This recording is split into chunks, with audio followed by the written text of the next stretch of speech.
कृष्ण जन्माष्टमी की धूम देश भर में देखने को मिल रही है। वहीं नर्मदा जिले के तिलकवाड़ा में भी जन्माष्टमी का पर्व बड़े ही श्रद्धा और उत्साह से मनाया गया।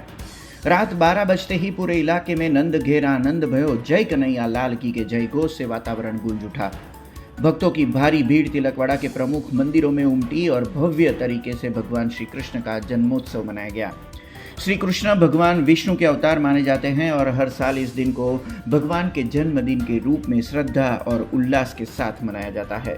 तिलकवाड़ा के रामजी मंदिर, विठलनाथ जी मंदिर, द्वारकाधीश मंदिर, तिलकेश्वर और मणि नागेश्वर मंदिर समेत नगर के अन्य मंदिरों में गोकुल सजाए गए। मटकी फोड़ कार्यक्रम का आयोजन हुआ और देर रात तक श्रद्धालु भजन कीर्तन में लीन रहे।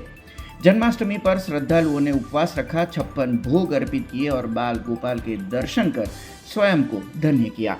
सचमुच तिलकवाड़ा में जन्माष्टमी का पर्व एक धार्मिक उत्सव ही नहीं बल्कि भक्ति, उत्साह और परंपरा का अद्भुत संगम बनकर सामने आया। सौ भारतना આજે ભારતની અંદર સૌ દેશ અને વિદેશમાં શ્રાવણ વદ અષ્ટમી એટલે કે જન્માષ્ટમી ઠેર ઠેર આજે ભગવાન કૃષ્ણનો જન્મોત્સવનો ઉત્સવ ઉજવવામાં આવશે।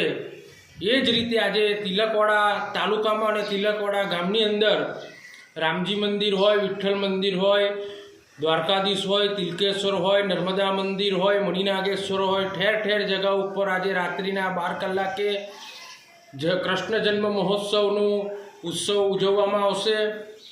કૃષ્ણનું પ્રાગટ્ય એટલે કૃષ્ણના જીવનમાંથી ખૂબ વિવિધ વસ્તુઓ આપણે શીખવા જેવી છે। જેમ કે રામના જેવું નામ નહીં, કૃષ્ણના જેવું રૂપ નહીં અને શિવના જેવું ધામ નહીં।